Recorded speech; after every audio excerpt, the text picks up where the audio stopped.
ملتا ہے ہمیں. تو اس میں دو انتہائیں پیدا ہوئی ہیں. غلو، تحریفیں ہوتی ہیں نا دین میں، تو علماء کا کام کیا ہوتا ہے کہ جہاں لوگ ایک طرف غلو کا شکار ہیں، حد سے تجاوز کر رہے ہیں، علماء وہیں پہ انہیں روک دیتے ہیں. حضرت مفتی محمد شفیع صاحب رحمہ اللہ سے کسی نے کہا نا کہ یہ مولوی اپنے آپ کو دین کا ٹھیکیدار سمجھتے ہیں، یہ بتاتے ہیں کہ یہ ہمیں بتائیں گے کہ قرآن و حدیث کا مطلب کیا ہے. تو یہ ٹھیکیدار کب سے بنے ہوئے ہیں؟ یہ آج کل علماء کو بہت تانا دیا جاتا ہے کہ ہم ان سے کیوں سیکھیں. حضرت مفتی محمد شفیع صاحب جو بہت بڑے عالم تھے، حضرت مفتی تقی عثمانی صاحب کے والد، انہوں نے فرمایا ٹھیکیدار نہ سمجھیں، چوکیدار ہی سمجھ لیں. ہم دین کے ٹھیکیدار نہیں لیکن چوکیدار بہرحال ہیں. قرآن و سنت کے نام پہ کسی غلط چیز کو اندر آنے نہیں دیں گے، اسلام میں نہیں آنے دیں گے. آج صبح ایک فتویٰ پڑھا کسی امریکہ میں یا یو کے میں کسی مشہور عالم کا. ان محترم نے یہ فتویٰ دیا کہ لاک ڈاؤن کی وجہ سے بے روزگاری بہت زیادہ بڑھ گئی ہے، خاص طور پر انڈیا میں، اور قربانی میں مشکلات بھی ہیں. تو قربانی کے بجائے آپ کسی غریب کو یا کسی بے روزگار کو اس کے ساتھ تعاون کر لیں. اور پھر ایک روایت بھی بھیجی سعید ابن مسیب رحمہ اللہ تعالی، بہت بڑے تابعی ہیں. ان کا ارشاد ہے کہ میں کسی غریب کو 3 درہم دے دوں، یہ مجھے قربانی کرنے سے زیادہ محبوب ہے. دلائل سب کو سب طرح کے مل جاتے ہیں. جب کوئی بندہ ایک سمت میں چلنا شروع ہوتا ہے نا تو اس کو اپنے مطلب کے دلائل مل جاتے ہیں. عوام حوالوں سے متاثر ہوتی ہے. بھائی کتاب کا ریفرنس بھی المحلہ، حدیث کی کتاب، ریفرنس بھی سعید ابن مسیب، بہت بڑے تابعی، ان کا ریفرنس بھی. تو کمنٹس میں لوگوں نے بڑا اپریشیٹ کیا ان کو، ماشاءاللہ زندہ باد. تو مجھے وہ امریکہ سے کسی نے بھیجا کہ بھائی یہ کیا ہے. تو میں نے کہا اللہ کے بندو، پہلے انہی سعید ابن مسیب کا دوسرا قول بھی دیکھ لو، مصنف عبد الرزاق میں. اس میں وہ فرماتے ہیں لَأَنْ أُضَحِّيَ بِشَاةٍ أَحَبُّ إِلَيَّ مِنْ أَنْ أَتَصَدَّقَ بِمِئَةِ دِرْهَمٍ، میں ایک بکری ذبح کر دوں بقرعید والے دن، یہ مجھے زیادہ محبوب ہے کہ میں 100 درہم صدقہ کروں. ایک حدیث میں 3 درہم کا مقابلہ اور ایک بکری سے، اور اس میں 3 درہم کو وہ کہہ رہے ہیں زیادہ بہتر ہے. دوسری حدیث میں 100 درہم کو بھی کہہ رہے ہیں کہ یہ قربانی سے بہتر نہیں ہے. تو یہ والی ہے تو وہ والی بھی تو ہے. دوسری بات یہ کہ آپ کیا حضرت سعید ابن مسیب کے مقلد ہیں کہ ان کا ایک رائے سامنے آ گئی، آپ نے فوراً قربانی کا فلسفہ ہی سارا چینج کر دیا. سب سے پہلے رسول اللہ صلی اللہ علیہ وسلم کا عمل، 10 سال آپ صلی اللہ علیہ وسلم نے قربانی کی ہے، حالانکہ اس وقت غربت جس انتہا کو پہنچی ہوئی تھی، آج ہم لاک ڈاؤن کے باوجود اس کا تصور نہیں کر سکتے. خود نبی کے گھر میں 40 دن چولہا نہیں جل رہا ہوتا تھا، آج ہم اس کا تصور نہیں کر سکتے. اور پھر رسول اللہ صلی اللہ علیہ وسلم کے بعد صحابہ، تابعین سب قربانی کیا کرتے تھے. چند ایک سے مروی ہے کہ انہوں نے نہیں کی، مگر وہ صحابہ غریب تھے، مسکین تھے. جیسے حضرت ابو بکر اور عمر رضی اللہ عنہما، ان کے بارے میں روایات میں آتا ہے کہ یہ قربانی نہیں کیا کرتے تھے. اور آگے الفاظ ہیں کراہۃ ان یقتدی بہما، اس بات کے خوف سے کہ لوگ ان کی پیروی نہ شروع کر دیں.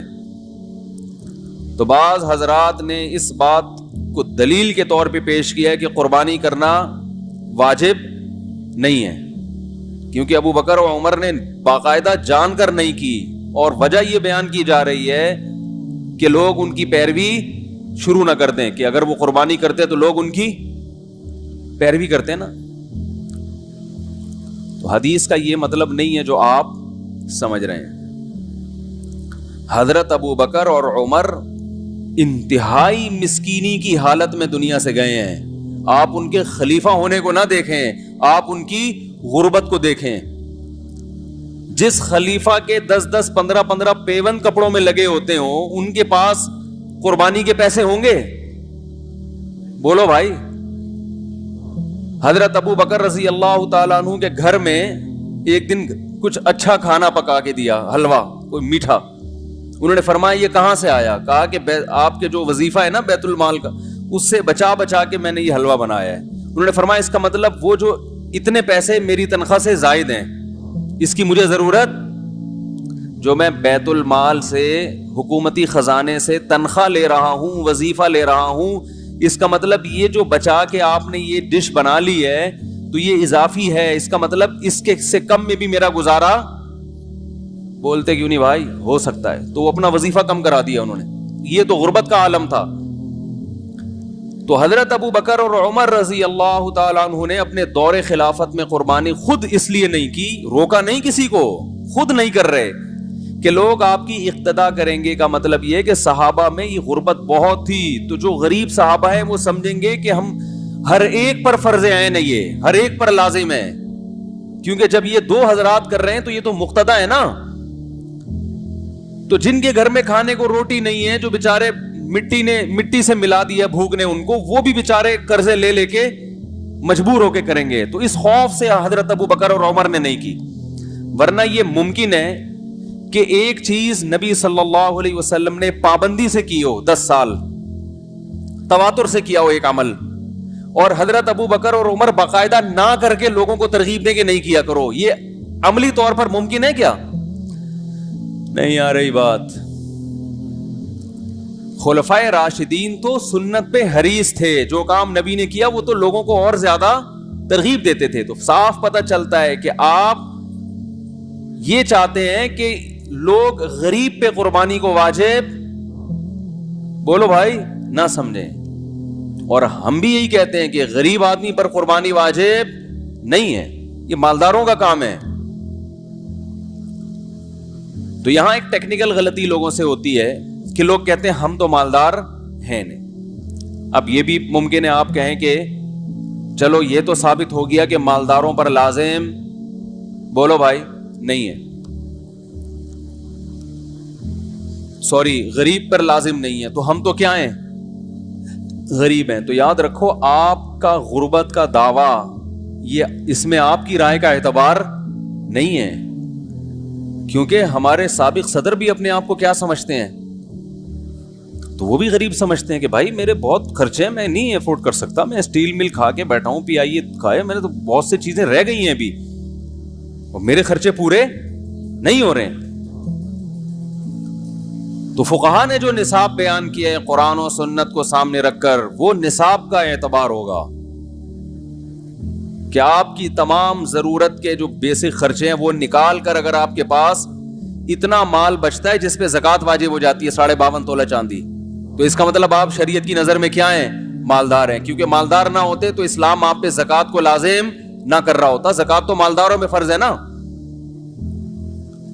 اس لیے علماء نے ایک نصاب بیان کیا ہے قرآن و سنت میں غور کر کے کہ سونا, چاندی, مال تجارت, کیش رقم اور وہ سامان جو پورے سال بھی استعمال نہ ہو, تو یہ تمام چیزیں اضافی ہیں.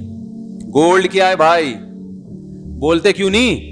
اضافی ہے. آپ کے پاس اگر گولڈ ہے تو آپ کہہ سکتے ہیں کہ میں نے آڑے وقت کے لیے رکھا ہوا ہے. تو جو چیز آڑے وقت کے لیے رکھی ہوتی ہے وہ گریبی ہوتی ہے, اور جو آڑے وقت میں, جو آڑا وقت کہتے کس کو ہیں پہلے تو یہ سمجھ لیں. آڑے ترچھے کی ڈیفینیشن معلوم نہیں ہے لوگوں کو, تبھی تو آڑے ترچھے ہو رہے ہیں. بھائی فزیکل فٹنس کا حال دیکھیں نا, عجیب طریقے سے کھا رہے ہیں, عجیب طریقے سے سو رہے ہیں, عجیب طریقے سے بیٹھ رہے ہیں, تو کیا ہو رہے ہیں؟ آڑے ترچھے ہو رہے ہیں نا. تو وجہ کیا ہے کہ ان کو پتہ ہی نہیں کہ آڑا ترچھا.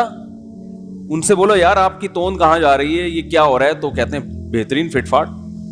تو اس کا مطلب ہماری قوم کو آڑے ترچھے کا, بولو بھائی, نہیں پتا. تو آڑا وقت کسے کہتے ہیں؟ آڑا وقت کی ڈیفینیشن یاد رکھیں. آڑا وقت اسے کہتے ہیں کہ آپ کے پاس کھانے کو روٹی نہ ہو, پہننے کو, بولتے کیوں نہیں بھائی, لباس نہ ہو, رہنے کو گھر, ذاتی گھر نہیں, گھر نہ ہو رہنے. یہ 3 چیزوں میں سے ایک چیز شارٹ ہو گئی تو سمجھ لو آڑا وقت آ گیا. تو فقہاء بیان کرتے ہیں اگر آپ کے پاس رہائش کے لیے گھر ہے, چاہے اپنا ہو چاہے کرائے پر ہو, آپ کے پاس پہننے کے لیے کپڑے موجود ہیں, اور ایسے کپڑے جو سال میں ایک دفعہ بھی استعمال ہو جاتے ہیں. کتنا فقہا نے بڑا ظرف کیا اور کتنی بڑی گنجائش دی کہ بھائی وہ کپڑے ضرورت میں داخل ہیں جو سال میں ایک دفعہ بھی استعمال ہو رہے ہیں. حالانکہ ضرورت میں وہ داخل ہوتے نہیں ہیں, لیکن سال میں ایک دفعہ بھی ایک کپڑا استعمال نہیں ہو رہا تو اس کو آپ ضرورت میں کیسے شامل کر سکتے ہو؟ ارے کل کسی نے مسئلہ پوچھا کہ میرے گھر میں کچھ برتن رکھے 29 سال سے, جو 29 سال سے استعمال نہیں ہوئے, تو کیا مجھ پہ قربانی واجب ہے؟ میں نے کہا ان برتنوں کو کی قیمت اگر 52.5 تولہ چاندی کے برابر ہے تو قربانی بولتے کیوں نہیں بھائی؟ واجب ہے, کیونکہ یہ ضرورت سے زائد سامان ہے. اس کے ضرورت میں داخل نہ ہونے کی سب سے بڑی دلیل یہ ہے کہ پورا سال گزر گیا اور یہ استعمال نہیں ہوئے. بھائی سردی آئی, بعض برتن ممکن ہے سردیوں میں استعمال ہوتے ہیں, گرمیوں میں استعمال, سوپ کے پیالے جو ہیں سردیوں میں استعمال ہو سکتے ہیں, گرمیوں میں استعمال کہہ سکتے ہیں نا ہم. بہت ہی لینڈ لارڈ اگر زندگی بھی دیکھی جائے نا, بہت ہی لگژری لائف بھی دیکھی جائے جو لینڈ لارڈ کی ہوتی ہے, اس کے حساب سے بھی کم از کم سال میں ایک دفعہ تو برتن کا استعمال ہو جانا چاہیے نا. سال میں ایک بار بھی استعمال میں نہیں آیا, اس کا مطلب یہ آپ کی ضرورت میں داخل نہیں ہے, یہ عیاشی شو کے لیے کہ مہمان آئیں گے دیکھیں گے برتن بھی ہمارے گھر میں. تو میں نے کہا 29 سال سے جو برتن رکھے ہوئے ہیں ان کو عجائب گھر میں آپ جمع کرا دیں, ٹکٹ لگا دیں آثار قدیمہ کے برتن, اور اس پہ لکھ دیں کہ یہ وہ برتن ہے جس میں قائد اعظم کو ہم نے چائے پلائی تھی. کچھ بھی کرتے ہیں لوگ مان لیں گے, کیونکہ 29 سال ویسے تو قائد اعظم کے انتقال کو زیادہ ٹائم ہو گیا, لیکن ہسٹری ہماری نئی نسل کو زیادہ معلوم نہیں ہوتی. جب ایک آدمی دیوار بنا کے اس پہ لکھ سکتا ہے کہ ہم قائد اعظم کو ملتان آنے پر خوش آمدید کہتے ہیں تاکہ وہ آثار قدیمہ کی دیوار ہو, تو آپ برتن پہ نہیں لکھ سکتے کہ ہم علامہ اقبال کے شکر گزار ہیں, کپ پہ لکھ دیں کہ انہوں نے اس کپ میں ہمارے ساتھ بیٹھ کے چائے. تو 29 سال سے تھوڑا ہی پیچھے رہ گیا. تو آڑا وقت کا مطلب کھانے کو روٹی نہ ہو, پہننے کو لباس نہ ہو, رہنے کو بولو بھائی گھر نہ ہو. پھر بھی فقہاء نے اور مزید وسعت کی ہے کہ وہ چیز جو سال میں ایک بار بھی استعمال نہیں ہو رہی تو وہ ضرورت میں داخل نہیں ہے, وہ اضافی ہیں. تو اضافی چیزوں پہ قربانی ہوتی ہے. گاڑی آپ کے پاس کتنی بھی لگژری ہو لیکن استعمال میں ہے تو شریعت فرض کر لیتی ہے چلو یہ بھی تمہاری ضرورت کی چیز ہے, استعمال کی چیز ہے. کتنا بڑا ظرف. اس کے بعد بھی آپ کہہ رہے ہو کہ مجھ پر قربانی واجب نہیں ہے, حالانکہ آپ کے پاس گولڈ رکھا ہوا ہے, 3-4 تولے سونا رکھا ہوا ہے. لوگ کہتے ہیں بھائی 2-3 تولے سونا وہ تو آڑے وقت کے لیے ہے نا. تو بھائی آپ پر آڑا وقت نہیں آیا. آپ صبح 2 پراٹھے کھائے آپ نے, دوپہر آپ کبھی پیزا کھا رہے ہو, کبھی برگر کھا رہے ہو, انڈے والے برگر کی بھی نوبت نہیں آتی. رات کو آپ پھوڑتے ہو طبیعت سے, اس کا مطلب آپ پہ آڑا وقت نہیں آیا. جن چیزوں کو آپ آڑا کہہ رہے ہو وہ اللہ کی نظر میں آڑے نہیں ہیں. آپ کہہ سکتے ہو یار وہ بچے کی اسکول کی فیس بھرنی ہے میں نے, یہ آڑا وقت ہے, ابھی تو بچے کو انجینئرنگ کرانی ہے تو اس کے لیے میں گولڈ رکھا ہوا ہے تاکہ پہلے سیمسٹر کی فیس جائے گی. اللہ اس کو آڑا وقت, پھر تو سارے آڑے وقت میں ہی ہیں. ارے آفیسر لیول کے لوگ تو معاشرے میں کم ہوتے ہیں نا بھائی, 90-95% لوگ عام ہوتے ہیں, 5% لوگ آفیسر لیول پہ پہنچتے ہیں. تو کیا 95% لوگ جو انجینئر یا ڈاکٹر نہیں بن رہے یہ سارے آڑے وقت سے گزر رہے ہیں کیا؟ کیا ہو گیا بھائی؟ یہ تو اللہ پہ الزام ہے. اللہ تو نے انسانوں کو پیدا کیا, 95% کو کبھی آڑے وقت سے تو نکالتا ہی نہیں ہے, 5% کو عیاشی میں لگا دیا. جبکہ اللہ کیا کہتا ہے, وما من دابۃ الا علی اللہ رزقها, انسان کی بنیادی ضرورتیں میرے ذمے ہیں. تو یہ کیسے ذمے ہیں کہ 5% لوگوں کو تو نے ڈاکٹر انجینئر بنا دیا, 95% کو وہ ٹماٹر بیچ رہے ہیں. تو اس کا مطلب اللہ ٹماٹر بیچنے والے کو آڑے وقت میں سمجھتا ہے ہی نہیں. بہت مشکل ہے سمجھانا. شکر ادا کرو, شکر. اگر اسکول کی فیسیں نہیں ہے کوئی ٹینشن لینے کا نہیں ہے, کھانا پینا بچے کا ہو رہا ہے نا, قد بڑھ رہا ہے اس کا, تو بس اللہ نے فل عیاشی میں رکھا ہوا ہے آپ کو. بن جائے ڈاکٹر انجینئر اچھی بات ہے, پائلٹ بن جائے تو بہت ہی اچھی بات ہے, ہو سکتا ہے دوبارہ کوئی چائے وائے کا کیس ہو جائے. زیادہ میں اس کا تذکرہ نہیں کرتا, کہے گا یار مفتی صاحب کو پتہ نہیں کیا مسئلہ ہے. آئندہ اگر وہ جہاز لے کر آئے نا بمباری کے لیے, سب سے پہلے میرے گھر پہ آئے گا وہ. ابے نندن کی بات کر رہا ہوں. وہ کہے گا یہ مفتی صاحب نے تو زیادہ ہی کر دیا. تو آئندہ اگر اللہ نہ کرے بم جہاز لے کر آیا تو بولے گا پہلے. لیکن انشاءاللہ ایسا ہوگا نہیں, ہم گوشت کھانے والے لوگ ہیں. ہمارے جو پائلٹ ہیں ان کی کوشش ہوتی ہے کہ گیٹ سے ہی واپس کر دیا جائے, کہ گیٹ سے ادھر آنے نہ دیا جائے. تبھی تو ہم تسلی سے یہاں بیٹھے ہیں. تو ادھر چلا گیا نا تو سارا بقرعید کا ٹاپک چینج ہو جائے گا. کچھ ٹاپک ایسے ہوتے ہیں جس میں آدمی کو خود دلچسپی ہوتی ہے نا, تو اس میں ایک دم ٹون ہی چینج ہو جاتی ہے. تو یہ ٹاپک بھی انہی ٹاپکس میں سے ایک ہے. لیکن ابھی میں جان کر واپس آ رہا ہوں کہ بقرعید کا سارا موضوع نہ خراب ہو جائے کہیں. تو بھائی جلدی سے بات کو سمیٹتا ہوں. اللہ کرے آج مختصر وقت میں جامع باتیں کہنے کی اللہ توفیق دے دے. تو 52.5 تولہ چاندی کے برابر اگر میرے بھائی کسی کے پاس رقم ہے یا ضرورت سے زیادہ سامان ہے یا اضافی چیز ہے, وہی جو ضرورت سے زیادہ سامان, یا کرنسی ہے, نوٹ ہے, یا چاندی ہے, یا سونا ہے, تو اس پہ قربانی واجب ہو جائے گی. البتہ 52.5 تولہ چاندی میرے خیال 50-55 ہزار کی ہے. البتہ اس 50-55 ہزار کی مالیت اگر آپ کے پاس ہے تو اس میں سب سے پہلے قرضہ مائنس کرنا ہے.